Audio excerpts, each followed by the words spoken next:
Bismillahirrahmanirrahim. Assalamualaikum warahmatullahi wabarakatuh dan salam ilmu keikhlasan UNIMAP.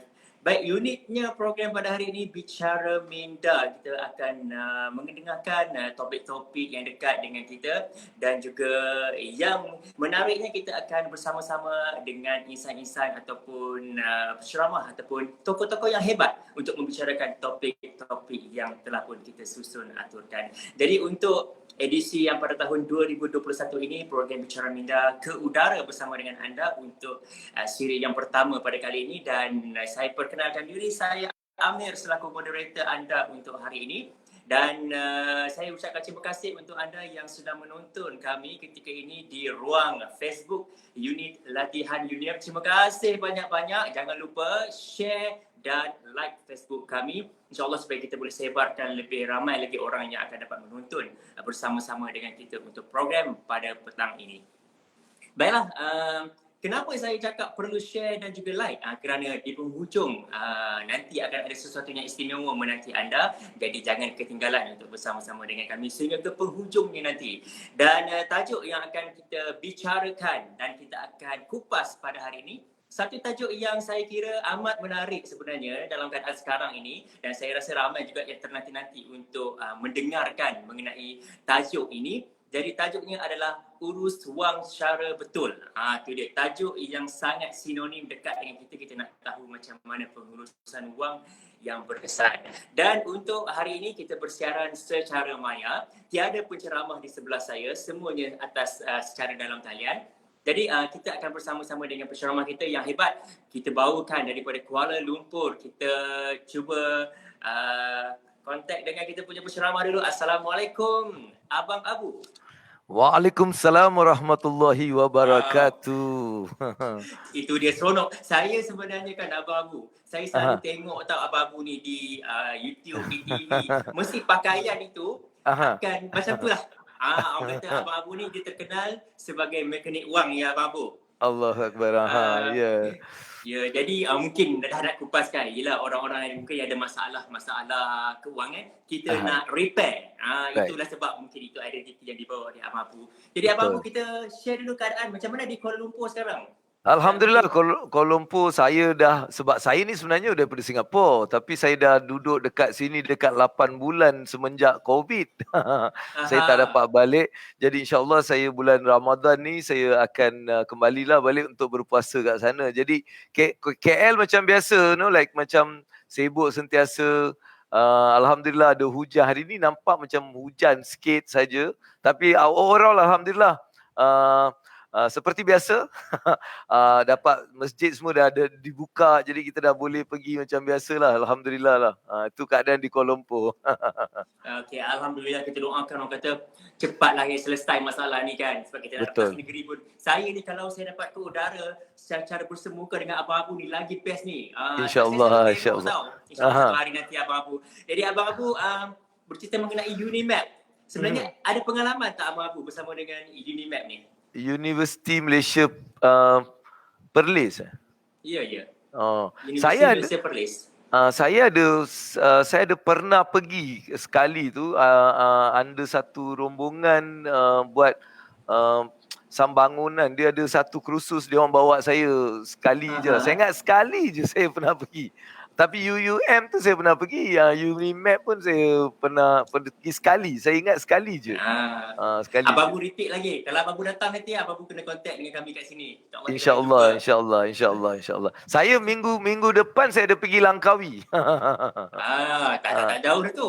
Ada program kat sana insyaAllah. Alright. Ada ruang kita dapat berjumpa. Okey Abang Abu, sebelum kita nak bersama-sama, okey Abang Abu, hari ni kita ada 3 segmen untuk kita punya bual bicara ni. Kita ada 3 segmen dengan 3 soalan yang berbeza-beza lah. Tapi sebelum kita nak terus, apa kata kalau Abu perkenalkan diri Abang Abu dulu, bagi orang kata yang sedang menonton kita di ruang Facebook ni, ramai juga yang menonton kita ni, terima kasih. Mungkin kita boleh share dulu perkongsian Abang Abu.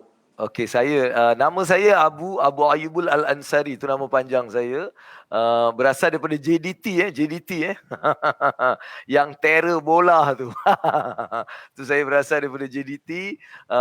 Umur 17 saya telah ke Singapura selepas SPM. saya memulakan saya punya kehidupan di Singapura. Saya bekerja, selepas tu saya menjadi seorang remiser di Singapura. Saya juga menjadi seorang insurance agent. Saya mulakan perniagaan dan saya juga menjalankan beberapa perniagaan termasuk manpower supply. Kita juga as a family, kita ada family business lama iaitu money changing. Kita ada apartment services dan juga training and consultancy kita buat. Di Malaysia juga family juga ada satu resort dekat Mersing. So inilah benda-benda yang saya buat dan saya memang berkecimpung dalam bidang kewangan ni sebagai seorang penceramah pada tahun 2007-8 macam tu. Saya mula mengajar anak-anak kecil kat sekolah rendah. Saya mula ajar kat Singapura. Sampailah 2012 baru saya datang balik ke Malaysia sebagai seorang penceramah kewangan atas undangan Irfan Hairi, Azizan, Datuk Mazna, begitulah bermulanya saya punya kedatangan saya kat Malaysia dan alhamdulillah hari ini saya menjalankan banyak program-program kewangan daripada peringkat rendah, sekolah rendah sampailah yang nak bersara. Semua kita ada program-program kewangan. Nampaknya orang kata pengalaman Abang Abu ni bukan calon-calon lama ni. Kiranya hari ni saya kata siapa yang penting soalan saya rasa semua akan terjawab ni. InsyaAllah, insyaAllah. Dia boleh check lah dekat www.abangabu.com atau Facebook saya Abang Abu Mekanik Wang. Tu saya punya Facebook. Mudah. Jadi untuk anda yang sedang menonton pada ketika ini, jangan lupa untuk like ataupun follow Abang Abu kita di Facebook yang juga di YouTube. Okey Abang Abu, kita masuk ke segmen kita yang pertama ni. Okey. Kita nak tahu dululah sejauh mana sebenarnya dari sudut pandangan Abang Abu kepentingan untuk pengurusan wang ni. Dan kalau boleh Abang Abu boleh kupas dengan kita mungkin dalam 15 minit nanti isu-isu ataupun contoh-contoh umum yang berlaku kepada orang kata masyarakat secara khususnya, secara umumnya masyarakat dan individu itu secara khususnya bagi mereka yang gagal merancang kewangan dengan baik. Kita share dulu bersama dengan Abu, silakan. Okay, alright, okay. So first of all, terima kasihlah kepada pihak Unimap kerana jemput Abang Abu hari ini untuk berkongsi sedikit pengalaman dan juga sedikit apa yang saya nak sampaikan ni. Alright, daripada persoalan tadi, saya rasa benda ni satu soalan yang saya rasa penting. Sebab apa? Hari ini pendidikan kewangan ataupun financial literacy ni adalah satu perkara yang sangat-sangat penting dalam kehidupan seseorang. Sebab kalau kita tengok kan, kita ni bila kita keluar sajalah daripada alam persekolahan, alam kita di universiti dan sebagainya, bila kita keluar saja, apa yang penting sekali adalah duit. Kan? Kita keluar daripada universiti, kita pergi kerja dan kita dapat gaji pertama, bermulalah kita punya hubungan dengan duit. Jadi sebenarnya perkara ni perlu kita ajar sebab kita akan menggunakan duit ni secara setiap hari. Tak pernah kita pergi kat mana-mana mereka tanya benda lain daripada duit bila kita nak beli kat supermarket ke apa dan sebagainya lah. Jadi salah satu sebab kenapa hari ini ramai orang dalam keadaan-keadaan yang tertekan dalam kewangan, ini bukan saya cakap AKPK dia buat satu kajian dan dalam kajian tu telah dia bagi satu benda mengenai kewangan di Malaysia, rakyat Malaysia. Apa keadaan kewangan di rakyat Malaysia ni? Dan salah satu yang telah buat saya macam terperanjat adalah bab simpanan. Alright, dikatakan 53% daripada rakyat Malaysia tidak mempunyai simpanan RM1,000 bila berlaku kecemasan. Itu satu. 87% daripada orang yang mendapat gaji tidak dapat menyimpan. Alright, lebih kurang dah 18 bulan tak boleh menyimpan. Ada lagi 83% pula menghadapi keadaan masalah kemelut kewangan yang sangat berbahaya. Jadi ini adalah satu sebab ataupun dia punya result daripada tidak mempunyai satu ilmu kewangan yang betul. Alright, itu sebabnya. Jadi Abang Abu hari ini nak just bagi apa masalah dan apa punca untuk benda-benda ni berlaku. Kalau kita tengok dalam kewangan, sebenarnya ramai orang berada dalam satu kewangan yang dia rasa macam dia tak tahu apa sebenarnya. Di mana silap dia? Apa yang menyebabkan dia dalam keadaan macam tu? Jadi Abang Abu nak bagi 5 perkara yang sebenarnya menjadikan seseorang tu dalam keadaan kewangan yang tertentu. Dan kita juga sebagai seorang yang mungkin berada dalam kewangan ni, kita kena tahu aku ni salah dia kat mana. Sebab ramai orang dia tahu masalah duit. Aku ada masalah duit. Tapi apa masalah orang tak tahu. Jadi saya nak tunjuk dekat sini apa yang awak perlu buat. Pertama sekali, apa yang awak kena buat. Dan bila kita tengok, ini adalah simbol duit. Alright, ini adalah duit. Dan kalau kita tengok apa yang sebenarnya berlaku dalam kehidupan, alright, ramai orang ni dia mempunyai masalah mengenai duit ni. Alright? Dan kita tengok yang pertama sekali, apakah masalah-masalah ataupun apa benda-benda yang sebenarnya menjadikan seseorang tu dalam keadaan kewangan yang tertekan. Pertama sekali, apa satu perkara yang menyebabkan seseorang tu dalam keadaan kewangan yang susah adalah disebabkan satu benda yang saya namakan dia spending. Alright, spend. Ini adalah nombor satu sebab utama hari ini ramai orang dalam keadaan yang teruk disebabkan perbelanjaan. Mereka menjadikan diri mereka ni dalam keadaan tertekan. Punca pertama adalah spending. Alright? Kemudian, apa pula yang menjadikan seseorang tu dalam keadaan yang tertekan? Mengikut apa yang telah dikaji adalah kerana tidak mempunyai saving. Tidak mempunyai simpanan. Ini adalah sebab yang kedua. Alright? Kenapa orang dalam keadaan masalah kewangan? Sebab tak ada saving. Ketiga, punca utama kenapa rakyat Malaysia dalam keadaan tertekan kewangan kerana mereka tidak tahu macam mana nak melabur disebabkan pelaburan. Dan keempat, kenapa rakyat Malaysia dalam keadaan tertekan kewangan dan juga bankrupt. Hasil bankrupt yang tertinggi adalah disebabkan mereka mempunyai pinjaman. Dan akhir sekali, daripada kajian menunjukkan bahawa kenapa rakyat Malaysia ada yang dalam tekanan kewangan kerana ketidakmampuan mereka untuk membiayai bulanan. Jadi pendapatan mereka ni tidak cukup untuk mereka punya perbelanjaan. Jadi ini adalah antara 5 sebab utama seseorang itu dalam keadaan kewangan yang tertekan. Jadi abang pun nak bagi tahu apa sebenarnya yang kita perlu buat dan perlu kita selidik. Bila kita ada masalah duit je, jangan kita rasa dengan pinjam, dengan kita dapat duit lebih, kita boleh menyelesaikan masalah. Ini adalah satu myth. Satu myth di mana orang rasa dapat duit lebih, aku boleh settle. Sebenarnya tak. Ramai orang bila dapat duit lebih, dia makin susah. Makin teruk. Makin kata orang tu, makin terjerat. Sebab mereka rasa itulah cara mengatasinya. Sebenarnya salah. Bila kita ada masalah duit ni, pertama kita tengok satu persatu setiap benda ni. Jadi kita tengok kenapa seseorang tu terlibat dalam masalah kewangan dengan spending. Sebab kalau kita tengok dua benda. Orang-orang yang selalunya dalam keadaan yang sehat kewangan mereka ni berbelanja mengikut needs. Mengikut keperluan. Jadi ini adalah cara orang-orang berjaya, dia mengawal spending dengan berbelanja hanya pada needs. Dan bila kita berbelanja dengan needs, maka kita punya keadaan kewangan itu akan lebih terkawal. Sebab orang-orang yang selalu ada masalah dengan spending adalah kerana mereka belanja mengikut wants. Nampak tu beli, nampak ni beli. Jadi inilah masalah yang pertama. Jadi kita tengok, kalau kita ada masalah kewangan, tengok yang ni. Dan kita tengok cara kita spending. Adakah aku spending mengikut cara orang-orang yang berjaya atau orang-orang yang tak berjaya? Ini yang pertama. So kat situ kita dah tahu, oh kalau ni dan kita kena betulkan. Kedua, kita tengok apa punca kenapa ramai orang dalam keadaan kewangan yang teruk juga disebabkan dia simpan. Dia tak ada simpanan. Tapi bila kita tanya ada orang, dia cakap, simpan? Ada simpan. Tapi masalahnya, dia simpan untuk belanja. Dia simpan untuk belanja. Dia simpan-simpan belanja. Simpan-simpan belanja. Simpan-simpan belanja.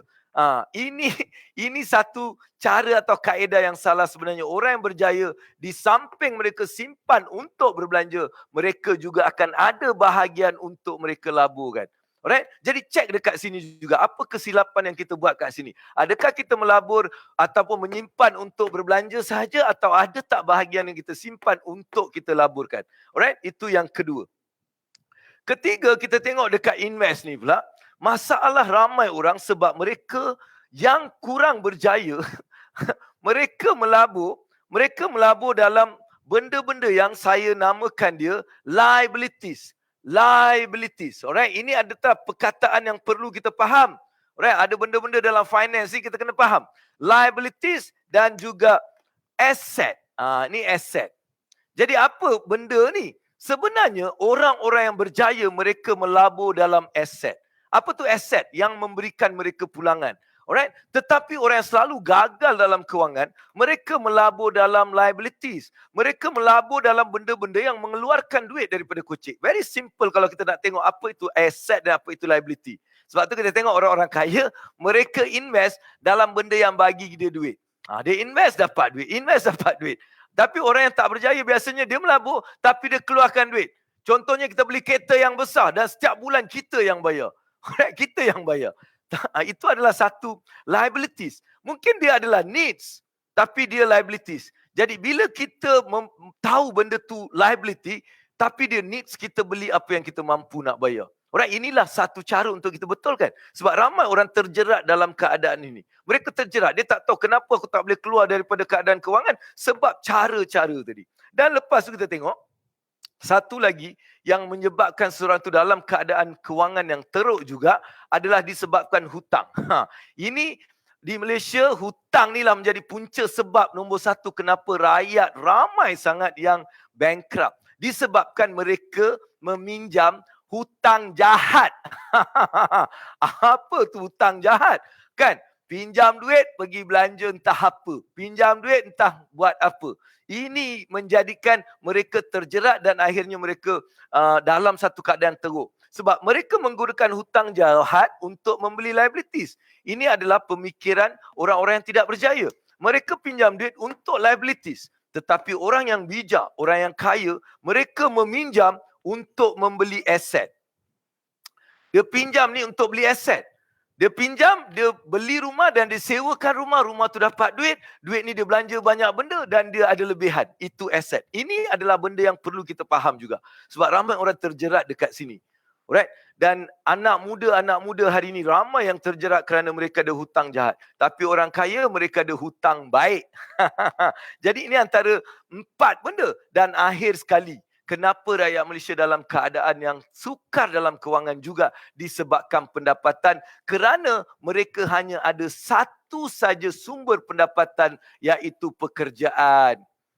Dia tahu kerja je lah, nak dapat duit kerja. Sekarang rakyat Malaysia, kalau kita tengok pekerjaan semakin tak guaranteed. Kita memang tak ada.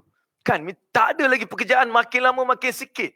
Jadi kita perlu menjadi seorang yang bukan mengharapkan saja pekerjaan. Sebaliknya kita mencipta pelbagai sumber pendapatan yang saya namakan dia multiple source of income. Ini adalah orang-orang kaya.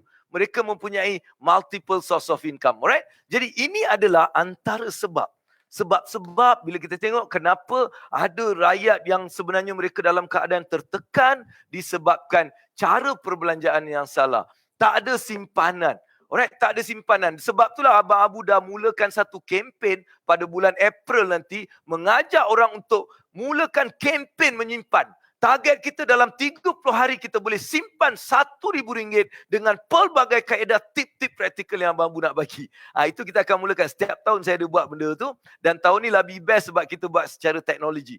Jadi bila kita tengok diri kita, kita mula check di mana masalah kita. Di mana masalah kita? Adakah masalahku spending? Mungkin ada orang gaji dia RM10,000, belanja RM10,000. Itu masalah spending. Kan? Ada orang mungkin gaji RM2,000. Dan masalah dia pendapatan. Ada orang dia gaji RM15,000, belanja RM14,500. Dia ada masalah dekat simpan. Alright? Dan ada orang dia gaji terpaksa bayar hutang yang banyak, maka masalah. Jadi kita perlu tahu di mana masalah kita dan kita mula betulkan benda tu dulu. Right, itu cara dia. Bukan macam, aku ni tak ada duit lah, aku tak tahu, aku susah lah, pinjam sikit. Dengar dengan pinjam boleh settle. Tak boleh settle. Alright? Okay? So ini satu cara yang kita mula melihat. Tapi apapun keadaan kita sekarang ni, Abang Abu nak bagi magic pada you all. Alright, siapa yang datang hari ni, Alhamdulillah saya nak bagi magic. Magic ni akan memastikan anda mula jadi lebih mantap dalam keadaan ni. Dan awak insya-Allah akan menjadi orang-orang yang terurus kewangan awak. Sebab satu magic yang saya nak bagi, tak kisahlah awak sekarang dengan problem hutang yang banyak, pendapatan tak cukup, awak punya spending melebihi, awak tak boleh simpan, awak selalu melabur dia rugi. Maka awak kena mulakan dengan satu benda. Alright? Nama dia adalah sedekah. Awak kena mulakan awak kena mulakan awak punya perjalanan untuk memperbaiki semua benda ni dengan satu benda nama dia sedekah secara istiqamah. Walaupun hanya RM1 setiap hari, awak jadikan dia sebagai satu amalan. Sebelum buat apa-apa, sebelum aku bayar ni, nak buat ni, saya keluarkan RM1 untuk aku sedekahkan. Itulah satu kaedah yang kalau insya-Allah awak lakukan dengan niat ikhlas kerana Allah, pastinya awak akan mula melihat banyak perubahan dekat sini. Jadi mulakan dengan sedekah. Dan kerana apa tau? Kenapa Abang Abu panggil sedekah ni magic? Sebabnya bila kita sedekah ni kan, kita ada satu peluang untuk berdoa.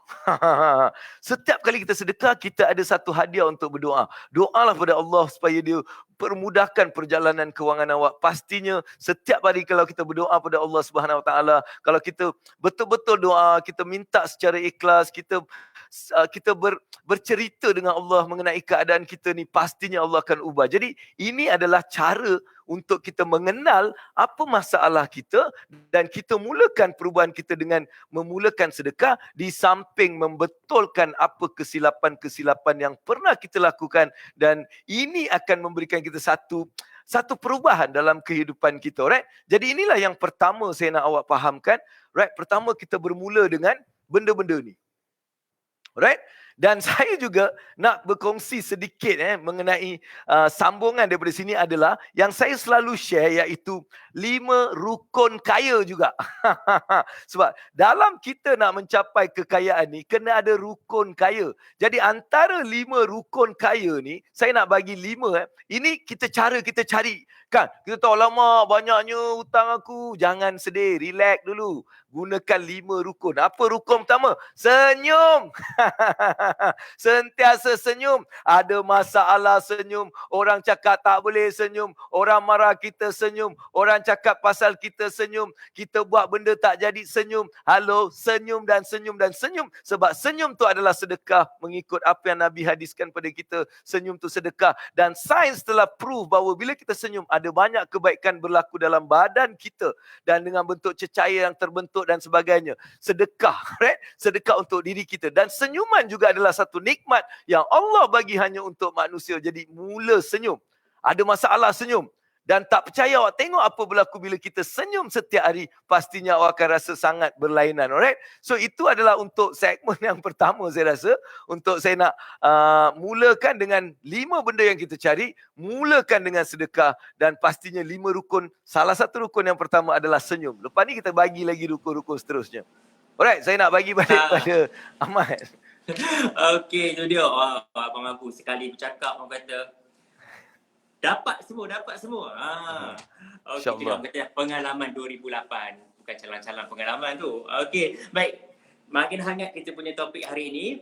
Apa kata kalau kita berehat seketika, kita kembali selepas ini dalam Bicara Minda 2021. Apa khas oleh Kuwait Finance House. Apa sal monyok ni, Boboiboy? Aku lapar. Kau tak ada duit nak makan ke? Ada, tapi aku tengah kumpul duit ni. Semangat menabung. Tak boleh macam ni. Walaupun kita nak menabung, kita juga perlu jaga kesihatan badan kita. Tapi... Buat macam ni, menabung dengan cara berjimat. Duit RM1, 50 sen boleh beli nasi lemak. Tapi kalau nak jimat, bolehlah beli roti. 30 sen satu. Nak kenyang, belilah 2 roti. Baru 60 sen. Makan nasi lemak atau makan roti. Dua-dua pun kenyang kan? Jadi, dari simpan RM1.50, kau simpanlah RM1.20. Perut kenyang, duit menabung pun ada. betul juga tu. Air aku bawa dari rumah. Macam tu lah. Menabung pun ada caranya. Jangan sampai terseksa diri sendiri. Menabunglah dengan bijak. Kuwait Finance House mengucapkan, selamat mengerjakan ibadah puasa.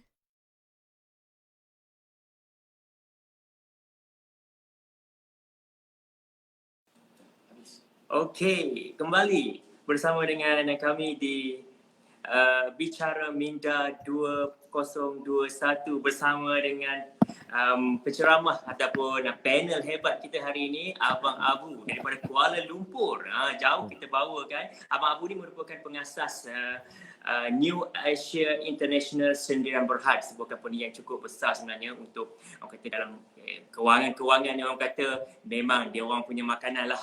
Okey, sekarang ni saya tengah tengok di ruang FB, ramai juga sebenarnya yang menonton kita pada ketika ini. Terima kasih untuk anda yang menonton. Saya nampak di sini sahabat-sahabat kita, Nurul Hani, Dr. Khairul Hafizi, Amar, Cik Man yang bersama-sama. Terima kasih banyak-banyak. Dan kita ada soalan. Ustaz Nasrul pun ada bersama-sama dengan kita. Terima kasih Ustaz. Dan juga kita ada soalan yang dikemukakan ini daripada Juni Hartini. Dia nak tanya kat Abang Abu lah ni. Mana yang lagi penting sebenarnya Abang Abu? Own saving bentuk investment ataupun tunggu hibah insurans? Okay, alright. Of course, kita perlu mulakan kita punya saving, right? So pada saya saving tu kita tak perlu tunggu, right? Tunggu hibah tu insya-Allah, right? Itu lain. Tapi saving kita perlu mulakan, alright? Sebab ini adalah tanggungjawab kita.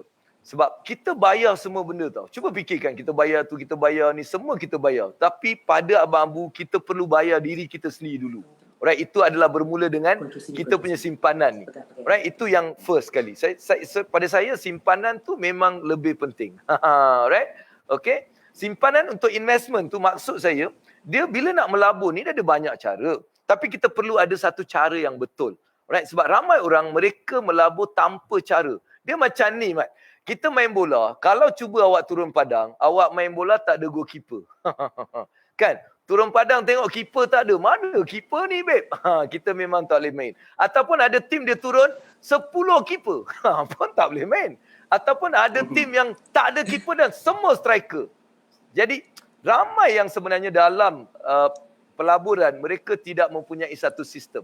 Itulah yang sebenarnya menjadi punca utama kenapa ramai yang sebenarnya tidak berjaya dalam pelaburan kerana mereka tidak mempunyai satu risk management yang betul. Jadi simpanan perlu dan simpanan itu adalah asas untuk segalanya. Alright, itu pandangan Abang Abu lah. Ya, maksudnya orang kata kena ada untuk ilmu jugalah mana satu tu kan. Kena Betul. banyak belajar. Ada juga ni daripada Hafiz Abdul Razak pun ada tanya juga ke Abang. Dia bukan bertanya lah, mungkin dia share dia kat sini. Dia kata, saya dah start invest dari tahun 2008 dalam unit trust dan juga unit mutual fund. Dan juga walaupun pendapatan kecil, bermula dengan sangat kecil. Pandangan Abang Abu untuk yang invest melalui ini macam mana Abang Abu? Sebenarnya investment memang perlu dijalankan macam tu. Dia adalah satu dollar cost average. Maksudnya setiap bulan kita menyimpan sebahagian daripada wang yang kita dapat dalam benda-benda yang boleh memberi pulangan. Unit trust ni adalah satu bentuk pelaburan yang berisiko sederhana. So dia seperti kalau dalam bola sepak ni dia macam midfielder. Dia akan mengimbangkan kita punya pelaburan dan biasanya dia berjangka masa panjang. Jadi dia takkan ada apa-apa impak kalau kita melabur dalam masa yang pendek tu. Kalau ada perubahan harga tu tak adalah menjadi masalah sebab matlamat kita adalah untuk berjangka masa panjang. Jadi itu adalah cara yang saya rasa boleh kita mulakan seawal-awalnya. Walaupun sikit kita dah boleh cari unit trust yang kita boleh masuk secara bulanan, sedikit-sedikit macam tu. Alright, so betul, bagus apa yang telah dimulakan tadi. Okey. Jadi Hafiz Abdul Razak, itu pandangan daripada Abang Abu sendirilah. Okey, ada banyak ni kalau saya nak bacakan. Ada lagi ni. Ada lagi dapat Abang Abu pun saya rasa ada duduk jengah-jengah tengok juga kita punya live Facebook tu. Tapi tak apa, kita nak terus kepada soalan yang kedua dengan Abang Abu ni. Okey. Saya nak minta kalau boleh Abang Abu bagi kupasan mengenai langkah-langkah yang terbaik sebenarnya yang boleh kita gunakan untuk uruskan keuangan dalam tempoh suasana kemelesetan ekonomi. Kita faham dalam keadaan wabak pandemik COVID-19 ni, kita masalah kewangannya orang kata agak besar juga, agak membimbangkan. Jadi Abang Abu sendiri, kita bagi orang kata brainwash, idea-idea macam mana nak tangani benda ni. Alright, okay. Sebenarnya dia ada berapa teknik. Lepas tu saya juga bagi satu cara kaedah untuk pengurusan kewangan. Alright. First kali saya nak bagi 5 perkara yang kita boleh buat. Alright. 5 perkara saya panggil dia 5C. 5C ataupun tak nampak 5C. Okey, kita tulis kat bawah sikit. 5C dalam memastikan kita punya perancangan di waktu COVID. Pertama sekali, first kali, awak jangan kelam kabut. Calm down. Relax dulu. Sebab ramai orang bila terkena tekanan kewangan dia jadi kelam kabut dan dia buat banyak keputusan-keputusan yang salah. Sebab dia buat keputusan dalam keadaan yang takut, dalam keadaan yang macam sedih, whatever. Dan biasanya keputusan ni akan membawa kesilapan. Jadi first kali kita terima, kita redha yang Allah sedang menguji kita dengan satu suasana yang macam ni, kita terima. Dan kita terima dengan hati yang redha, right? Itu first. Bila kita terima, maka kita akan calm.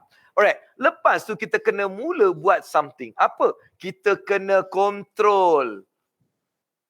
Alright, kita kena kontrol. Kita kena kontrol segala perbelanjaan kita. Sebab kita faham di waktu COVID kita tak ada pendapatan. Jadi kita perlu kontrol semua duit-duit yang selama ni mungkin kita belanja, kita kena kontrol supaya kita tidak lagi, kata orang tu, belanja sesuka hati kita. Kita tak adalah macam dulu tak berkira. Bukan berkira tapi bertanggungjawab. Dulu mungkin kita makan tanpa kita rasa apa-apa. Tapi hari ni kita perlu bertanggungjawab untuk memastikan keluarnya duit kita boleh kita kontrol, alright?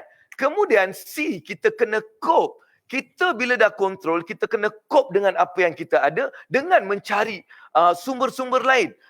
Contohnya bantuan yang diberikan. Mungkin contohnya kerajaan ada bagi air sinar, ada juga banyak. Jadi kita mula cari apa lagi yang aku boleh dapat supaya aku boleh cope dengan keadaan sekarang. Itu adalah C yang seterusnya. Dan seterusnya, kita juga perlu ada satu benda yang nama dia concentrate. Concentrate. Apa tu concentrate? Sekarang dalam masa COVID ni, kita tidak boleh lagi mengharapkan pekerjaan. Ramai yang kehilangan pekerjaan, ramai yang cari kerja pun tak ada, kerja yang dah berpuluh tahun pun kena berhenti dan sebagainya akibat pandemik. Jadi apa perlu kita buat? Kita perlu lihat apakah peluang-peluang baru yang ada. Apa yang mungkin aku boleh lakukan dengan skill yang aku ada, pengalaman yang aku ada. Dan apa peluang-peluang baru. Jadi kita kena mula concentrate pada benda-benda tu. Perlu kita faham apa tu digital. Perlu kita faham banyak benda yang perlu kita concentrate. Dan kita mula fokus pada macam mana kita boleh dapat sedikit tambahan duit. Dan last kali adalah inilah kita create new norm. Norma baru. New normal. Alright, apa maksudnya? Hari ini kita benda ni dah jadi norma baru. Macam saya. Kalau dulu bangun, saya tak ada buat apa-apa. Hari ni bangun, saya kena buat live. Saya kena buat Zoom. Saya kena sesuaikan supaya saya tidak lagi ketinggalan. Saya perlu sesuaikan dengan norma baru. Saya perlu tahu macam mana nak buat seminar dalam Zoom ni. Saya perlu tahu macam mana saya nak berkomunikasi dalam internet dan sebagainya. Jadi, ini adalah antara benda yang perlu kita siapkan supaya kita tidak rasa tertekan dan kita boleh bangkit balik daripada apa jua yang berlaku dengan keadaan COVID. Okey, ini adalah benda dia. Tapi, apa yang Abang Bu nak bagi juga, macam mana kita nak manage duit kita ni? Apa yang perlu kita buat untuk kita manage duit kita? So, untuk tu Abang Bu nak bagi satu formula yang power. Halo, formula ni power. Jadi, pastikan semua dengar. Alright? Formula ni power sangat untuk kita menguruskan balik. Sebab ramai orang tidak mempunyai satu sistem. Dia dapat duit, dia tak tahu berapa nak simpan, berapa nak buang, berapa nak beli tu, berapa nak ambil hutang, berapa nak, semua ni dia orang tak ada. Alright? Tapi hari ni Abang Bu nak bagi simple formula. Mungkin kalau ada yang berminat untuk nak belajar lagi, awak boleh sentiasa pergi kepada page Abang Bu. Saya ada banyak kelas-kelas yang awak boleh datang. Ada yang secara percuma dan ada yang sedikit bayaran. Alright? Untuk ni saya nak just tunjukkan satu formula apa yang boleh kita lakukan dalam pengurusan kewangan kita. Alright. Ini adalah kompas kewangan. Alright, dalam kompas ni kalau kita tengok ada beberapa paksi 1, 2 dan 3 dan 4. Alright. Kita di sini yang kita namakan timur, kita ada barat dan kita ada selatan dan kita ada utara. Alright. Dan biasanya kalau kita tengok ramai orang akan berbelanja mengikut kepentingan yang tinggi dan tekanan yang tinggi. Alright, contohnya makanan. Alright, makan, minum.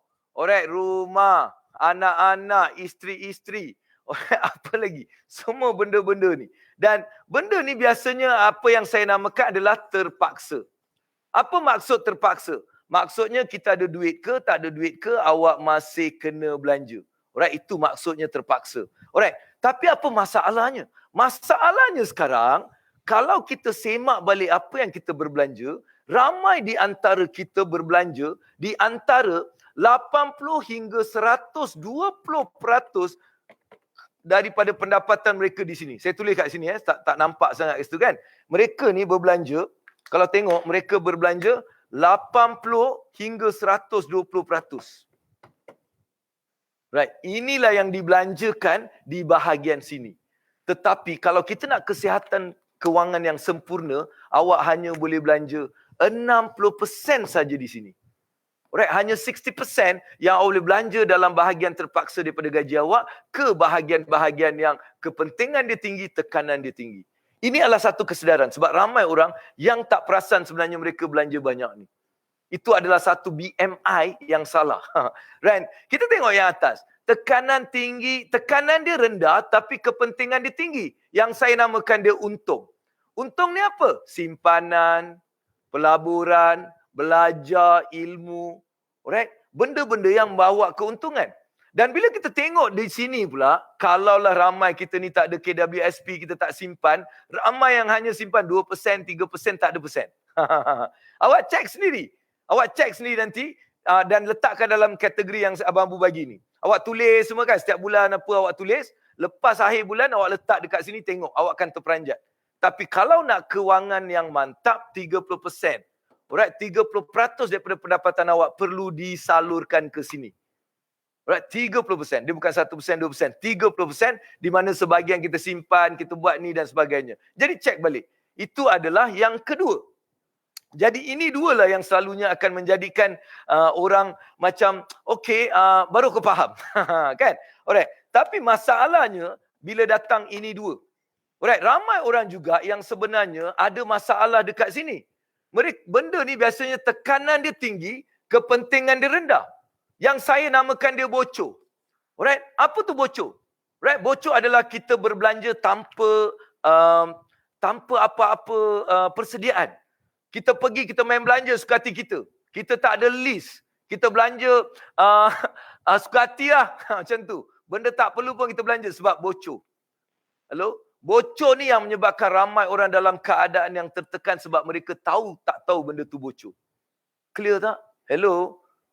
Hello? Benda ni sangat penting. Orang tak perasan, babe. Kan? Balik kerja beli kuih. Beli kuih RM12, RM13 letak kat rumah. Kan? Besok beli lagi yang semalam buang kat tong sampah sebab anak-anak tak makan. Pergi shopping, makan dekat KFC, makan dekat McDonald, makan banyak-banyak. Tak pernah tulis, tak ada kontrol. Semalam dah makan, lupa. Banyak benda yang sebenarnya telah pergi ke bocor yang menyebabkan setiap bulan, ada yang tanya, mana pergi gaji aku? Mana pergi gaji aku? Mereka tak ada, sebabnya telah pergi ke bocor. Alright? Jadi kat sini berapa? Kalau cek betul-betul, bulan pertama awak buat apa yang saya suruh buat, terperanjat. Ada yang 30%, 40% kat sini. Gaji 2,000, 4,500, 600 belanja kat sini. Kalau kita dalam satu keadaan masalah yang teruk, maka kita tak boleh belanja lebih daripada 5%. 5% je. Alright, gaji awak RM1,050 je. Hello. Clear ke clear? Jangan bagi alasan raya bocor tu bocor. Buat, ikut. Alright. Simpan dalam bentuk gold bar dan emas. Okey. Sangat okey. Alright. Okey, no. Alamak. Terkena batang hidung. Itulah. Okay? Sebab benda ni kita tak jaga. Right? Jadi pastikan kita ambil. Kita ambil satu inisiatif lepas ni. Kalau benda ni 5%, dah aku tak nak. Ada yang tanya saya tau. Ada yang tanya saya. Abang Bu, orang kaya tu belanja banyak okey je. Abang Bu cakap 5% je. Hello, orang kaya 5% dia 1 juta. Jadi dia belanjalah ikut suka hati dia. Yang kita ni gaji RM2,100, nak belanja apa? Itu dia. Alright? Jadi kita ikut benda tu. Jangan risau dengan apa orang cakap. Jangan kita nak berlomba-lomba dengan orang lain. Kita pastikan kita berbelanja dengan cara yang betul. Maka kita boleh mencapai satu kejayaan kewangan bila kita ada simpanan yang lebih dan kita tahu macam mana nak belanja dan sebagainya. Jadi ini kena jaga. Dan yang lagi satu yang biasanya tekanan rendah, kepentingan rendah, yang saya namakan dia sampah. Alright, ini lagi berbahaya. Nak bulan raya nak dekat ni, ramai yang akan mula berbelanja secara installment. Alright, beli TV installment, beli radio installment, beli icebox installment, beli katil nak tidur installment. Semua kita beli installment dan kita mula bayar setiap bulan. Ada yang cakap, alamak bagus tau beli installment. 3 bulan tak payah bayar. Dia pun beli banyak dan bulan pertama tak bayar, bulan kedua tak bayar, bulan ketiga tak bayar, bulan keempat, bayar. Daripada tak penting, tak perlu jadi paling penting dan paling perlu. Inilah yang menyebabkan ramai orang yang terjerat dekat sini. Jadi kat sini berapa? Sama juga 5%. Kita kumpul 5%, kita mula beli. Right? Apa yang kita nak, kita kumpul dan kita beli. So itu kaedah yang perlu kita aplikasikan. Kita perlu ikut satu cara yang boleh membuat diri kita mengawal perbelanjaan kita. Kan? Kalau tak, memang kita tak boleh nak kontrol. Sebab pengurusan kewangan ni tak boleh. Satu benda saya nak cakap lah. Minta maaf lah pakar-pakar kewangan di luar sana. Kan? Kenapa saya cakap? Wang ni tak boleh diurus lah. Siapa cakap boleh urus wang? Kan? Siapa cakap boleh urus wang? Tak boleh. Yang kita boleh urus adalah diri kita sendiri. Bila kita urus diri kita sendiri, maka kita boleh urus kewangan. Kalau tak, minta maaf lah, awak tak boleh urus wang tu. Right? Jadi kita perlu menguruskan diri kita dan ini adalah alat-alat yang boleh membantu kita untuk menguruskan diri kita. Jadi mula dengan menulis segala perbelanjaan dalam buku. Belilah buku 3-5 ke, atau kalau ada gadget, awak tulislah dalam gadget tu. Cukup je sebulan, letakkan ke tempat kategori-kategori yang saya telah bagi ni. Dan dekat situ akan nampak ke mana sebenarnya duit awak tu pergi. Right? Jadi ini adalah satu kaedah untuk dalam pandemik ni, masa dalam keadaan pandemik ni, kita mula tadi relax, jangan kelang kabut sangat, kontrol benda-benda yang perlu, benda-benda yang tak perlu, kita tahu, oh benda ni tak perlu, kita kontrol, jangan keluarkan duit. Bila nak keluar nak duit je, PKP-kan duit tu. Alright, kau nak keluar buat apa, tanya semua. Kok kita mula hidup dalam keadaan yang tak membazir, dalam keadaan yang tak membeli benda-benda yang sebenarnya tak berguna dan sebagainya, dan mula mencari benda-benda yang boleh kita lakukan sebagai satu sumber yang lepas segmen ni saya akan bagi lebih detail. Alright, dan juga kita create a norma baru dalam kehidupan kita. Right? Ini adalah antara benda yang Abang Abu nak share kepada you all tadi. Alright? So sekarang mungkin ada juga okey, ada ke soalan? Kalau ada soalan saya tanya. Okey? So setakat ni okey. Setakat ni itulah soalan kedua saya dapat share sikit. Itulah. Wah, okey, orang kata kena pegang betul-betul lah 5C. 5C tu orang kata kena tulis lah. Baru orang kata boleh sentiasa beringat. Yelah, orang kata kan, hari tu banyak sebenarnya orang kata bantuan-bantuan yang kita dapat, moratorium lah apa sebagainya. Tapi cara kita nak guna tu, saya sendiri pun orang kata dah tersalah guna kadang-kadang sikit kan. Tapi tak apalah, kita ke hadapan ini kita perbaiki apa yang terbaik kan. Terima kasih kepada semua yang sedang menonton secara langsung ketika ini di ruang Facebook. Dah makin ramai orang kata staff-staff daripada Unimap yang sertai. Terima kasih banyak-banyak. Ini kalau kita buat secara bersemuka dalam dewan yang orang kata penuh dewan ni Abang Abu. Okay, terima kasih banyak-banyak. Dan yang bertanya soalan tadi, Abang Abu pun dah masukkan bersama-sama tu, boleh baca sekali komen-komen daripada peserta-peserta ataupun orang kata staff-staff Unimap lah yang bersama-sama dengan kita pada hari ini. Okey, baiklah, kita akan berehat seketika, kita reda-redakan dahulu. Tapi saya ingatkan sekali lagi untuk anda yang ingin sertai, sebenarnya di hujung nanti kita ada quiz. Itu dia, saya dah bocorkan di sini, kita ada quiz di hujung nanti untuk penonton-penonton kita yang bertuah. Jadi jangan lupa share, like dulu Facebook kami ini. Di hujung nanti kita akan buka soalan quiz untuk memenangi cenderar hati ataupun hadiah daripada pihak kami. Okey, kita berehat seketika. Jumpa lagi selepas ini dalam Bicara Minda 2021. There's a misconception that to be good with money, you need a lot of it. Not true. What you need to be good with money is everyday management. Whether you're planning for yourself or for your whole family, there are 3 basic steps you can take to make the most of your money. 1. Create a budget. 2. Set savings goals. And 3. Tackle your debts. When put into practice, these steps can have a big impact, not only on your monthly budget, but on your overall financial future. One of the first steps to better money management is to create a budget and stick to it. This might sound simple, but you'd be surprised how few people actually do it. You can think of your budget as your guide to reaching your financial and personal goals. If you have trouble covering all your expenses each month, a budget can help you avoid overspending. That's because your budget can help you see and understand exactly where your money is going and whether or not your spending is in line with your personal goals. The next step is to set savings goals. With your budget in place, building your savings will be that much easier because you'll know how much extra money you have each month to allot to your goals. One of the best savings goals to start with is an emergency fund. Building up an emergency fund to help cover unexpected expenses like a sudden medical bill, major home or car repair, or even a job loss can help you avoid going into debt when life throws you a curveball, which it will. Instead of borrowing money to cover these emergencies, you'll already have the money saved up, and this could end up saving you a lot more money in the long run. Start by building up 3 months' worth of expenses as a goal. Once you've established an emergency fund and are living within your budget, you can then figure out some long-term savings goals. Whether you decide to plan for your retirement, or save for a home improvement, college, or even a well-deserved vacation, you'll be better able to set aside some money and have a timeline for reaching your goals. The third step is to tackle any debts you have. First, as you're working to pay them down, you'll probably want to stop adding to the debts you already have.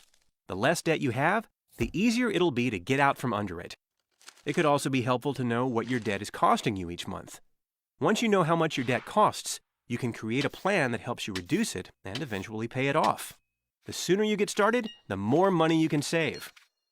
It's worth noting that managing your debt and your savings go hand in hand. For instance, if you have a debt with a very high interest rate, it may make sense to focus on paying it down at the same time, or even before you build your entire emergency fund. As you make a plan to tackle your debt, setting target goals can help you stay on track as you actually see and feel the progress you're making. These 3 steps are the basic components of money management, and it's easy to see how they can work together. By keeping a budget, you'll know what you have available to accomplish your savings goals and tackle your debts. Having an emergency fund can help you avoid adding any new debt. And occasionally checking in, reviewing your budget from time to time, can help you set long-term savings goals, like a down payment on a home, as your priorities and circumstances change. Now that you have an understanding of the basics, why not take the next step? Being smarter with your money, learning new tips and techniques, can help you today and down the road.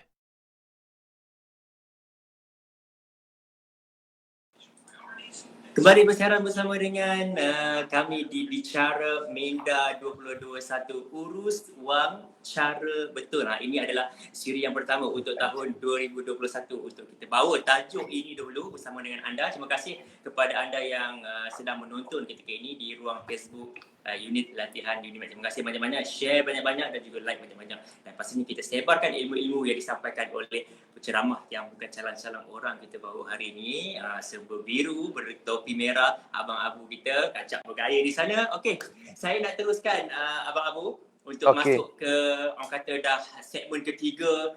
Kata segmen dah nak hujung-hujung dah ni. Segmen yang ketiga ni, ini pun antara yang menarik juga ni. Saya rasa ramai nak tahu juga. Orang kata cara-cara sebenarnya yang boleh kita buat untuk kita nak jana kewangan. Ramai sekarang ni yang macam-macam cara, yang gunakan media sosial, yang meniaga, buat itu, buat ini. Tapi mungkin ada kaedah yang lebih, orang kata, baik, yang tersusun, orang kata, supaya benda tu tak sia-sia. Nanti melabur macam-macam, melabur itu, melabur ini. Last-last apa pulangan pun tak dapat. Jadi nak meniaga pun kena hati-hati. Jadi cara nak jana dan menabung kewangan terbaik menggunakan instrumen kewangan sedia adalah mungkin yang guna duit poket sendiri, ataupun mungkin kalau nak buat loan pun orang kata biarlah ada hasilnya. Abang Abu, terus kepada Abang Abu. Alright, boleh. Saya juga kat sini ada beberapa soalan tadi yang saya rasa macam bagus juga jawab benda ni. Alright, ada satu soalan yang dia tanya mengenai bolehkah kita jual aset sebab nak tutup hutang liability. Alright, dia tanya sama ada boleh jual ke tak boleh jual aset. Alright, first of all, bila kita nak jual aset kita, kita perlu tahu apa sebab kita nak jual, dan jawapan tadi adalah sebab saya nak bayar loan rumah dan loan kereta. Alright, kita kena tengok kos. Alright, bila kita berhutang tu ada kos dia, sama ada berbaloi tak kita mengambil hutang ni sebab kos tadi. Jadi kita jangan terus berhutang kerana kita boleh dapat hutang. Dan kita boleh membuat benda tadi untuk melunaskan hutang-hutang yang seperti kredit kad yang mungkin kita tak boleh bayar. Kita tersekat dengan personal loan dan interest yang sangat tinggi. Untuk tu yes, kita boleh gunakan. Tapi sekadar untuk kita nak konon-konon nak sebab kita boleh refinance ataupun kita boleh berhutang, mungkin hutang kita tu 20,000 je tapi kita berhutang 50,000, 20,000 kita bayar, 30,000 kita enjoy. Jangan. Alright. Kalau kita tahu macam nak melabur dan sebagainya, itu saya punya jawapan lah. Alright, now sekarang kita datang balik pada soalan yang ditanya tadi. Apakah kaedah yang kita boleh untuk kita menjana kewangan kita? Apakah kaedah yang kita boleh gunakan untuk menjana kewangan kita? Itu adalah soalan yang saya dapat ni. Alright, saya nak just bagi teknik yang sangat mudah benda ni. Teknik dia sangat mudah. Saya selalu berkongsi pada adik-adik abang-abu, tapi saya nak just bagi pada anda beberapa teknik, iaitu satu adalah teknik S, R, I, C dan H. Ini adalah teknik yang sebenarnya kita boleh lakukan untuk kita menjana sedikit kewangan.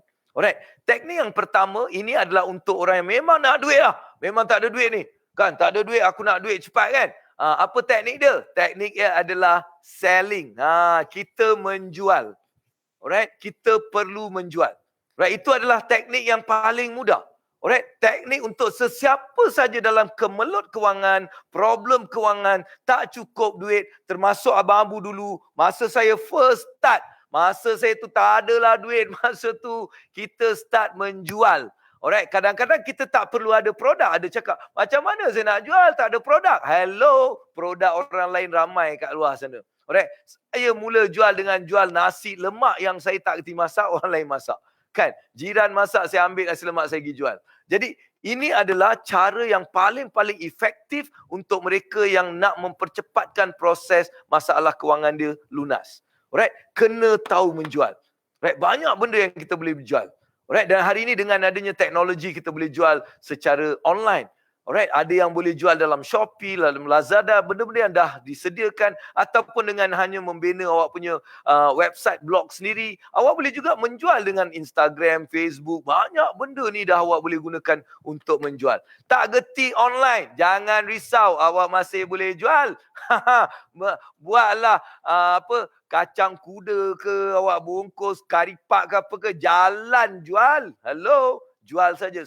Jangan kita jangan risau, right? First tu kita kena jual. Jadi itulah yang Abang Abu nak bagi tahu. Pertama adalah dengan cara menjual apa saja, alright, kita boleh menjana sedikit duit. Ini untuk orang yang mungkin dia macam terdesak, dia tak tahu nak buat apa, maka mulakan dengan jualan. Alright, itu yang pertama. Kedua, awak boleh menggunakan kaedah yang saya panggil dia referral.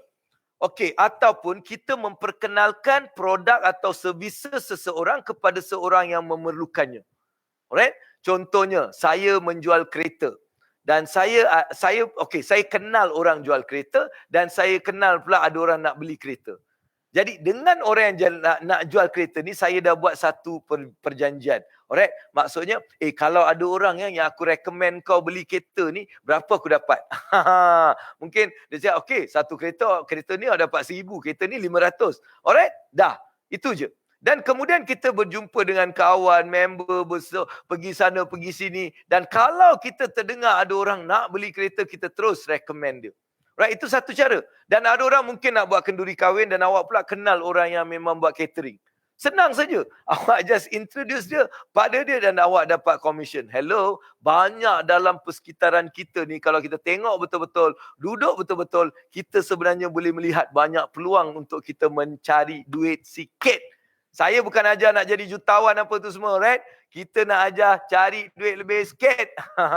Jangan nak berlagak dan apa. Tu nak ni. Relax. Slow by sikit demi sikit. Ini adalah untuk cara kita nak memulakan kita punya proses ni. Alright? Jadi ini adalah dua. Dan banyak benda. Bukan hanya satu dua je saya cakap. Banyak lagi. Banyak benda yang sebenarnya kita boleh gunakan benda ni. Alright? Jadi pastikan awak mula mencari. Ada tak dalam network awak sendiri, mungkin awak punya kenalan-kenalan awak sendiri, ada banyak benda yang sebenarnya awak boleh jana dengan hanya memperkenalkan seseorang pada orang yang memerlukan tu je. Alright? Itu adalah R. Dan yang ketiga adalah I. Tapi I ni adalah invest. Alright? Investing, invest. melabur, tapi saya memang tak nak ajar benda tu sekarang sebab pelaburan ni dia memerlukan skill set yang berbeza. Tapi untuk kita menjana duit, pelaburan adalah satu caranya, tapi awak tak boleh melabur sekiranya belum mencapai kriteria pertama. Kriteria pertama adalah kalau awak belum ada 6 bulan simpanan perbelanjaan awak tak layak nak melabur. Jangan nak mengada-ngada nak melabur bila 6 bulan simpanan pun tak ada. Alright? Pergi cari benda tu, siapkan 6 bulan, kemudian barulah ada duit lebihan cuba cari pelaburan. Alright? Ini tak. Duit simpanan tak ada, ambil hutang nak melabur. Konon-konon dia buat duit kat saham, aku pun nak buat duit. Come on. Right? Jangan tertipu dengan agenda-agenda dan semua penipuan-penipuan yang sedang berlaku. Alright? Jangan. Awak buat persediaan yang betul. Jangan terikut-ikut orang cakap, oh, awak boleh buat duit, awak ada duit 1,000, awak nak buat. Macam mana nak buat? Clear tak? Jadi, jangan kisah pasal investment selagi awak tak ada 6 bulan simpanan. Dah ada 6 bulan simpanan tu, baru cerita. Kalau tak, jangan cerita. Alright? Dan kemudiannya, satu lagi cara adalah dengan C. Apa tu C? Dengan create. Awak boleh mencipta sesuatu. You boleh create something. Awak boleh menulis. Awak boleh create a e-book. Awak boleh bercakap. Awak boleh create a video, audio. Right? Awak boleh memulakan kursus. Mengajar orang certain benda yang orang tak tahu. Mungkin awak pandai dalam design. Awak boleh ajar orang design. Awak boleh keluarkan buku design. Awak boleh buat kelas design. Awak boleh coach orang. Alright? Cuba fikirkan apa satu kelebihan ataupun satu skill yang kita ada yang boleh kita tukar jadi sebagai satu sumber pendapatan kita. Setiap orang ni ada something yang special dalam diri kita. Right? Cari apa yang kita sebenarnya Allah dah bagi kita something yang sangat luar biasa yang boleh aku jadikan dia sebagai satu sumber pendapatan aku. Fikirkan, semua orang ada. Siapa yang cakap tak ada tu, dia memang, saya tak tahu nak cakap apa. Tapi setiap orang tu ada. Dan kalau kita tak tahu, kita boleh cari skill.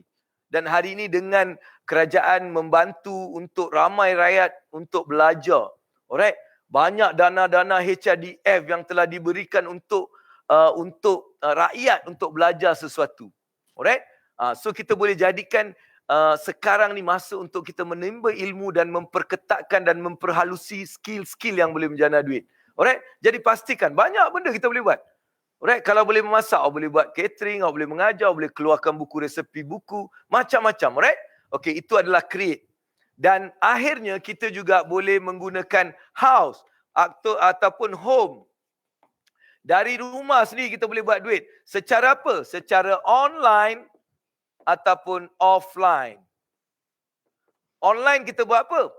Online kita jual lah pakai benda-benda yang dah semua dah tahu dah sekarang tahun ni. Alright? Offline adalah kita boleh bagi tuition, kita boleh actually mengajar, kita boleh menjahit, kita boleh jaga anak orang. Banyak benda yang sebenarnya kita boleh buat. Alright? So inilah ada antara benda-benda yang sebenarnya kita boleh buat untuk menjana sedikit lebihan kewangan. Alright? Dia ada banyak benda lagi tapi semuanya saya dah letakkan dalam konteks ni. Alright? So saya dah letakkan dalam konteks ni jualan, referral, invest, create something and of course home-based business. Dan bagi yang juga menghadapi satu cabaran adalah menyimpan. Alright? So kadang-kadang menyimpan ni boleh jadi satu masalah. Sebab ramai tak gerti menyimpan secara praktikal. Jadi jangan lupa untuk bersama dengan Abang Abu dalam kempen Simpan Challenge yang akan dijalankan pada 7 hari bulan 4, 7 hari bulan April. Satu kempen untuk mengajak orang, jom kita simpan dengan tip-tip praktikal daripada Abang Abu.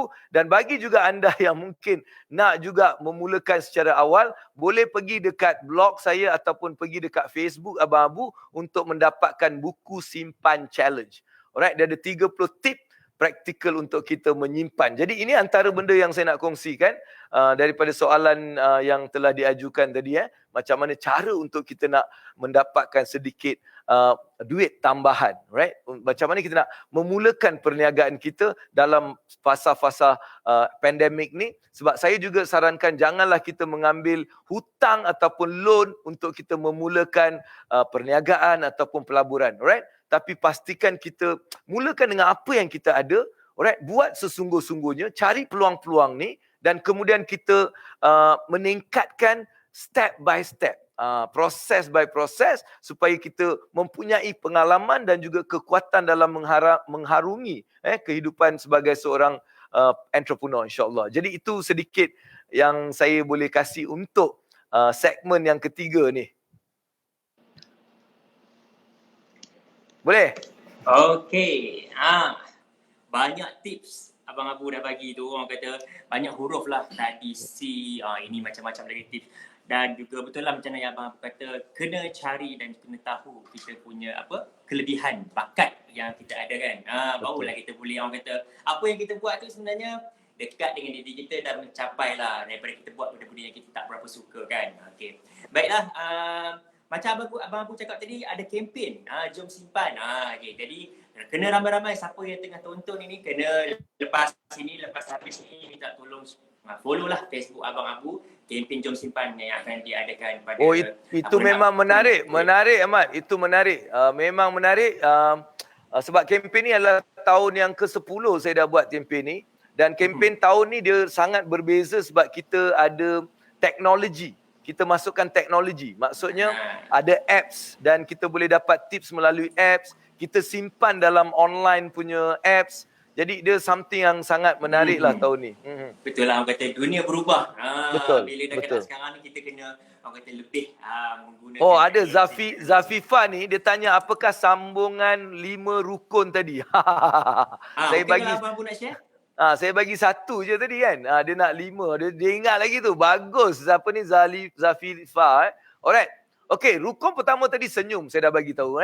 Rukun kedua ni, kalau kita nak berjaya dalam kewangan ataupun apa-apa dalam kehidupan kita, adalah energi yang tinggi. Kita perlu ada dalam satu energi yang tinggi. Alright. Sentiasa dalam keadaan energi yang tinggi. Alright. Bila ada masalah, naik balik. Sentiasa dalam keadaan energi tinggi. Sebab ramai orang, kenapa mereka gagal untuk mencapai sesuatu kejayaan adalah kerana mereka tidak dapat meningkatkan energi pada waktu-waktu mereka sedang dilanda kesusahan, dilanda cabaran, ujian. Mereka terus hanyut. Tapi lepas ni ingat, apa-apa berlaku, dia energi balik. Dia kena 1, 2, 1, 2, 1, 2, right, energy. Abang Abu buat benda ni, right? Saya dulu kalau saya jual-jual barang, orang tak nak beli kan, saya akan pergi sebelah, saya kata, saya naikkan balik energi saya, right? Jadi buat benda tu sebab energi adalah satu benda yang sangat-sangat perlu dalam kita menarik kekayaan, right? Jadi rukun 2 adalah energi yang tinggi. Rukun ketiga adalah nawaitu kita. Niat kita. Sebab ramai orang ni, dia salah niat. Ramai orang ni, niat. Sebab dalam kepala ni ada otak. Otak ni kan, dia punya fungsi adalah untuk dia dapat message dan dia akan mula go through it dan dia faham apa yang sebenarnya kita nak. Jadi dia akan mula membawa kita untuk mencapai benda-benda tu. Itulah otak. Tapi masalahnya ramai orang tak ada niat. Sebab tu kalau kita tengok bulan puasa, hari-hari biasa macam hari sekarang ni, awak ni kadang-kadang awak tengah hari tu awak lapar. Awak rasa lapar. Sebab apa? Awak tak berniat. Tapi nanti awak just bayangkan pada bulan puasa nanti. Pada bulan puasa nanti awak akan terperanjat sebab tengah hari, selepas 2-3 hari dia macam tak ada rasa apa-apa. Kenapa? Sebab hari-hari kita niat. Right? Sama juga dengan kewangan. Masalahnya ramai orang ni dalam kewangan tak ada niat. Kita pergi kerja buat apa? Tanya orang, pergi kerja buat apa? Nak cari duit, buat apa? Bayar hutang. Aku cari duit nak bayar hutang. Dia pun otak dia cakap, bayar hutang, bayar hutang, bayar hutang. Lalas, dia dapat duit, dia bayar hutang. Dapat duit, bayar hutang. Dapat duit, bayar hutang. Dapat duit, hutang dah habis. Otak cari hutang baru, bayar. Itu yang berlaku disebabkan kita niat macam tu. Clear tak? Sebab tu jangan salah niat. Daripada hari ini awak niat, aku pergi kerja, kaya kerana Allah. Aku pergi kerja, kaya. Faham ke faham ni? Itu adalah rukun nombor 3, nawaitu kita. Right? Dan rukun nombor 4 adalah bersyukur. Sentiasa dalam keadaan bersyukur. Tapi, bersyukur dengan rasa kaya. Awak kena bersyukur tapi bersyukur dengan rasa kaya. Macam mana nak bersyukur dengan rasa kaya ni? Sebab cek duit dalam kocek 25 sen. Kau nak rasa kaya macam mana? Baru nak rasa kaya dah kena call dengan bank. Bila hutang nak bayar? Kan? Jadi susah nak rasa kaya. Ramai orang, mereka tak tahu macam mana nak rasa kaya. Sebab kalau kita tak boleh rasa, maka susah. Sebab apa yang kita rasa inilah yang akan tarik. Kalau kita rasa gembira, kita akan menarik kegembiraan. Kalau kita rasa sedih, kita menarik kesedihan. Kalau kita rasa marah, kita akan menarik kemarahan. Sebab hidup ini adalah rasa. Jadi kalau hidup ini kita nak rasa kaya, maka kita kena rasa kaya. Dan macam mana kita nak rasa kaya? Alright? Rasa kaya betapa Allah telah bagi kita nikmat. Nikmat pandangan mata ni saja. Berapa nilai mata kalau awak suruh jual mata tu? Awak sanggup ke jual mata tu dengan 2 juta, 3 juta, 4 juta? Tak sanggup. Kan? Maksudnya apa? Maksudnya Allah telah ciptakan kita dengan kekayaan yang luar biasa. Tapi kita tak pernah rasa. Kita tak pernah rasa. Sebab tu bersyukur dengan rasa kaya ni adalah kita bersyukur dengan merasai kekayaan yang Allah bagi pada kita. Kita rasa, ya Allah, kayanya ya Allah Engkau cipta aku. Itu cara kita rasa kaya. Right? Itu adalah rukun nombor 4. Bersyukur dengan rasa kaya. Dan akhir sekali nombor 5 adalah keikhlasan. Ikhlas. Sebab Allah bagi rezeki mengikut keikhlasan. Lagi ikhlas kita buat, lagi rezeki Allah bagi daripada benda-benda yang tak disangka. Hello? Faham ke faham ni? Ikhlas. Buat kerana Allah, bukan untuk manusia. Right? Buat kerja, datang kerja, semangat. Buat. Ini tak ada orang atasan cuit tulang. Hey, hello, tak berkat babe. Kan? Ramai kita datang kerja pun rasa macam terpaksa. Kan? Lepas tu kita kerja suka-suka macam tu je. Halo? Inilah sebabnya ramai orang yang rasa macam gaji banyak pun tak cukup. Sebab tak ada keberkatan. Sebab tu kalau kita nak berkat, maka kita buat apa yang kita buat dengan ikhlas kerana Allah. Right? Bila ini 5 rukun kita apply, maka benda-benda yang saya ajar ni semua insya-Allah dia jadi satu yang luar biasa. Alright? Itulah yang saya nak bagi pada yang tanya 5 rukun. Yang dah tanya, awak tak buat, awak jaga. Awak tak buat benda ni, saya datang malam mimpi saya cekik awak. Boleh? Kalau kita santai-santai sikit lah petang-petang ni kan sebelum asar ni. Kalau tak boring pula tengah hari nak buat seminar ni. Okey? Betul. Jadi menjawablah soalan tadi tu. Ada sambungan daripada yang ditanyakan oleh Zafifah Zamrud tadi. Ada pula sahabat-sahabat kita yang tolong share di ruang komen tu 5 rukun tu. Terima kasih banyak-banyak. Okey. Abang Abu, saya pun sebenarnya bila Abang Abu bercerita macam tu, orang kata saya sendiri pun terasa jugalah. Orang kata kita pun kadang-kadang tak sedar dengan apa yang kita buat kan.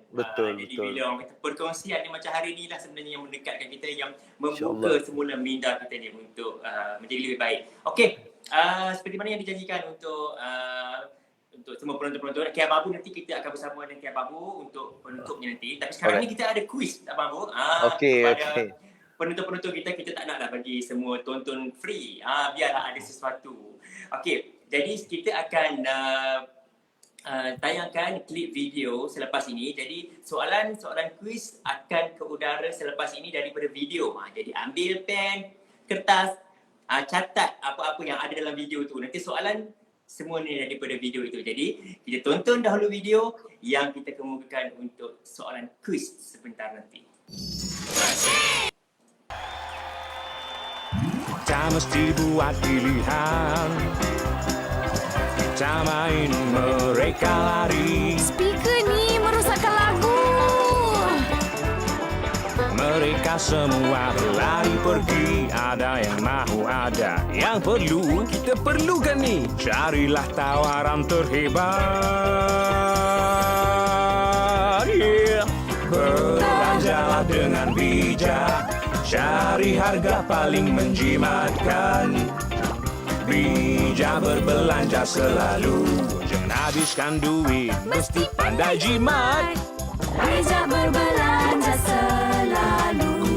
Buat perbandingan, sungguh ku tak jangkakan. Harga yang berbeza untuk barang sama. Membelilah dengan cermat. Lebih nilai untuk duit ku dapat.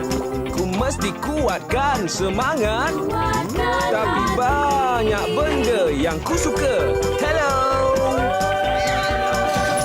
Belanjalah dengan bijak, duit habis cepat kalau kita tak pandai. Bijak berbelanja selalu, jangan habiskan duit, mesti pandai jimat. Bijak berbelanja selalu. Sesuatu berlaku mesti berbelanja, mau atau perlu, dan mesti faham. Sudahkah ada sesuatu yang sama? Cacing perlu speaker kalau nak berjaya. Sabar dan fikirkan cara yang lain, pilihan lebih menjimatkan. Belanjalah dengan bijak, fikirkan apa yang kita perlu. Bijak berbelanja selalu, jangan habiskan duit, mesti pandai jimat.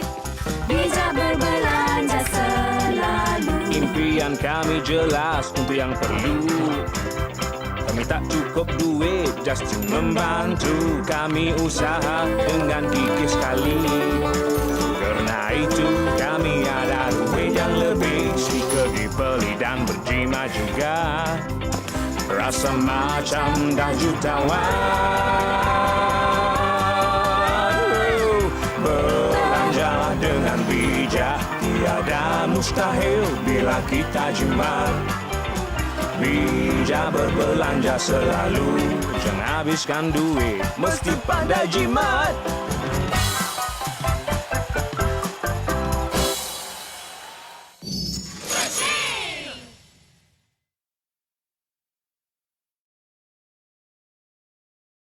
Okey, baik, itu dia video untuk anda, video ringkas. Jadi soalan akan saya bacakan di sini daripada video itu. Sebentar nanti tim daripada unit latihan akan share link untuk menjawab soalan ini. Jadi saya bacakan dahulu soalannya di sini. Sebelum anda dapat link itu, nanti kita akan ada masa untuk menjawab soalan itu. Okey, soalan yang pertama, kalau semua dah ready, saya bacakan di sini. Soalan pertama, berapa harga seekor kucing di kedai Pet Barn? Berapa harga seekor kucing di kedai Pet Barn? Dan soalan yang kedua yang anda perlu jawab, senaraikan 3 warna kasut yang berada dalam almari kasut di dalam video tersebut. 3 warna kasut yang berada dalam almari dalam video tadi. Okey, anda hanya perlu menjawab soalan ini melalui link yang akan diberikan oleh pihak unit latihan. Jadi kita rehat seketika untuk anda menjawab soalan-soalan ini dan kita bertemu selepas ini untuk kesimpulan dan untuk topik yang kita bicarakan pada hari ini, urus wang cara betul. Jumpa lagi Bicara Minda.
Baiklah, kembali bersama dengan saya untuk program Bicara Minda 2021 bersama dengan Abang Abu untuk tajuk Urus Wang Cara Betul. Itu dia, kita dah bagi ruang untuk anda menjawab soalan dan sekarang pihak penganjur setia kita sedang untuk mencari siapa dia yang akan memenangi hadiah daripada unit latihan. Terima kasih kepada semua yang menjawab. Banyak juga penyertaan, banyak juga yang menjawab soalan-soalan. Terima kasih banyak-banyak. Sebentar nanti kita akan umumkan siapa yang akan menang.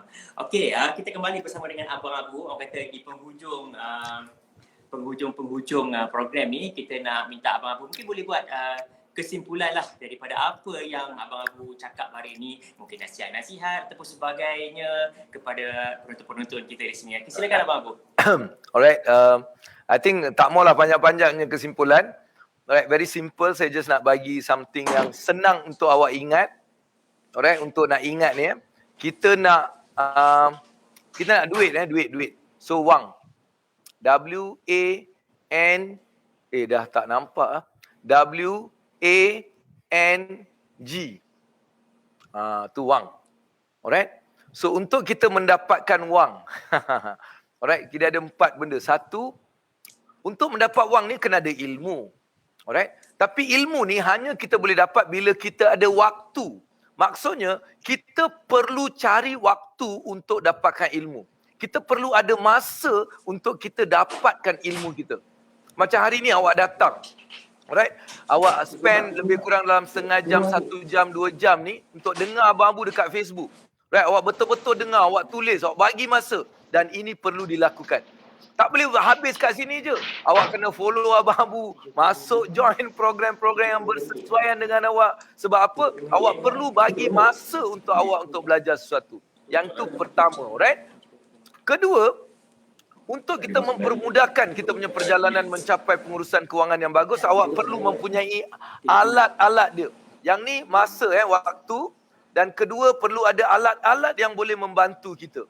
Sebab tu dalam kempen Simpan Challenge tu, bukan awak tak boleh menyimpan. Tapi sebab tak ada alat-alat yang boleh membantu awak macam susah nak menyimpan. Right? Sebab tu kita bagi alat-alat seperti kompas wang. Macam mana kita nak menguruskan wang tadi. Nampak tak Abang Abu lukiskan tadi? Itu adalah benda-benda yang perlu kita ada. Kita perlu ada alat. Mana boleh dapat? Pergi je dekat Abang Abu punya website dan juga Facebook. Berbicara dekat sana. Awak akan dapat banyak alat-alat yang boleh kita gunakan. Ketiga, kita perlu juga ada network. Alright, network ni adalah kita perlu ada rangkaian yang kita boleh sentiasa dapatkan nasihat, kita boleh buat benda bersama-sama. Jadi network. Alright, bincang pasal kewangan, kita perlu ada satu sokongan untuk kita melakukan sesuatu. Sebab biasanya tanpa sokongan ni lah orang gagal. Jadi pastikan kita dapat sokongan. Join grup-grup yang positif dalam ke arah kewangan. Alright, jadi adik-beradik Abang Abu juga. Nak jadi adik-beradik Abang Abu, join program-program. Dan last sekali, kita perlu ada satu orang guru. Kita perlu ada guru yang boleh membimbing kita. Guru yang telah melakukan apa yang kita nak lakukan. Alright, ini adalah antara benda yang perlu kita ada, alright, dalam kita mencapai kejayaan kewangan. Untuk mendapat wang, ingat perlu ada wang. Apa dia? Waktu untuk kita belajar. Alat-alat untuk kita gunakan membantu perjalanan kita. Satu rangkaian sokongan dan akhir sekali satu guru untuk kita membimbing. Jadi inilah yang Abang Abu nak buat sebagai satu rumusan pada hari ini. InsyaAllah dengan tu saya nak ucapkan terima kasih kepada pihak penganjur yang memberikan Abang Abu peluang untuk bersama, dan saya juga doakan semua yang hadir pada hari ini. Kita ada lebih kurang 200 lebih orang. Alright, terima kasih kerana memberikan masa anda. Mudah-mudahan masa anda Allah berkati dan rahmati. Segala ilmu yang kita sampaikan mudah-mudahan membawa manfaat pada diri-diri anda semua. Mudah-mudahan ilmu ini akan menjadi cahaya dalam kehidupan anda untuk membawa anda mencapai segala kejayaan kewangan yang cemerlang, insyaAllah. Jadi saya juga mohon doa-doa anda ni semua untuk kejayaan diri saya. Alright, jadi saya serahkan balik kepada Brother Ahmad kita. Abang Abu panggil saya Ahmad, saya rasa lain pula. Saya orang biasa panggil Amir. Amir, okey Amir, okey Amir, alright. Nama kita gunakan semua. Okey Amir, alright. Abang Abu mungkin ada ataupun Abang Abu ada mengeluarkan sebarang mungkin buku penulisan berkaitan dengan pengurusan wang, mungkin boleh share? Ini buku paling power. Alright, simpan challenge. Alright, tip-tip untuk kita menyimpan secara praktikal. Orang yang tak pernah simpan, mula simpan. Ada yang simpan beratur-ratur padahal dulu tak kerti simpan. Sebab dianya praktikal sangat. Sangat praktikal. Dan harganya hanya RM40 termasuk pos hantar. Alright, kita akan hantar pada rumah awak kalau awak nak buku ni. Alright, so kita ada di Facebook Abang Abu. Alright, check nanti di Facebook. Siapa yang nak buku ni boleh je komen ataupun terus PM Abang Abu ataupun dekat page tu. InsyaAllah kita akan contact balik dengan detail-detailnya. Hanya RM40 dan awak pasti teruja gila dengan buku ni. Dan kembali balik lah, RM40 tu akan dapat insyaAllah lebih banyak. Alright, jadi itu sajalah yang saya nak promote pada hari ni, insyaAllah. Terbaik daripada Abang Abu. Okey, terima kasih banyak-banyak Abang Abu. Sebelum saya umumkan pemenang tu, kita nak ucapkan terima kasih sekali lagi kepada Abang Abu untuk hari ini. Dan juga nak ucapkan terima kasih kepada tim Abang Abu yang saya banyak berurusan dengan Kak Bib. Okey, salam dekat Kak Bib. Terima kasih banyak-banyak kerana memudahkan urusan kita untuk kita menganjurkan program ini. Terima kasih Abang Abu. Okey, baiklah. Kita akan teruskan kepada pemenang untuk soalan kuis kita. Jawapannya tadi untuk soalan kuis kita adalah RM75 dan warna kasut adalah hitam, hijau dan juga pink. Okey, jadi kita dah dapat pemenangnya. Kali ini kita akan bagi 3 orang untuk hadiah daripada Unit Latihan. Jadi penerima yang pertama untuk kuis ini adalah Encik Muhammad Amri bin Zainul Abidin daripada FTKM yang telah menjawab dengan betul dan juga pantas.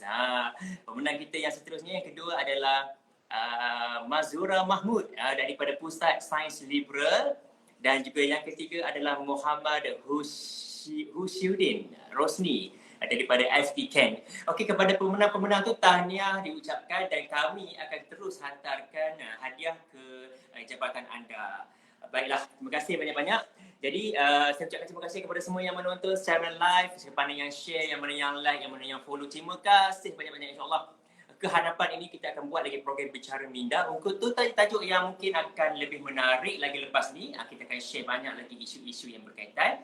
Dan jangan lupa dalam tempoh-tempoh kita sedang menghadapi pandemik COVID-19 ni, terus amalkan SOP-SOP yang telah pun ditetapkan. Kita amalkan 3S dan juga 3W.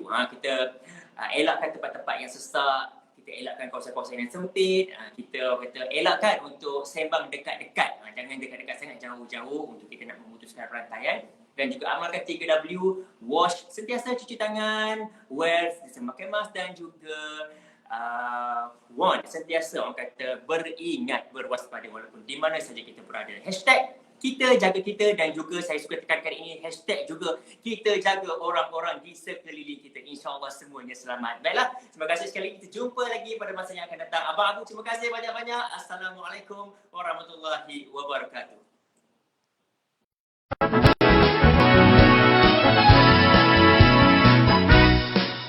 Visi Universiti, visi berintegriti, dinamik bangsa berinteraksi. Visi kita semua membina jiwa minda, sama semangat untuk negara. Visi Universiti, visi berintegriti, dinamik bangsa berinteraksi. Visi kita semua membina jiwa minda, sama semangat untuk negara.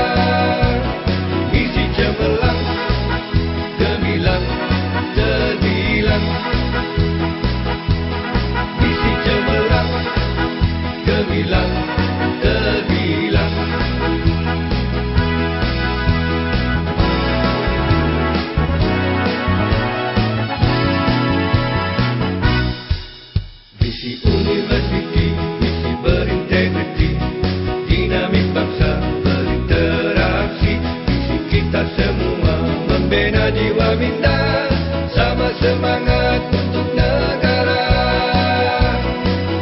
Visi universiti, visi berintegriti, dinamik bangsa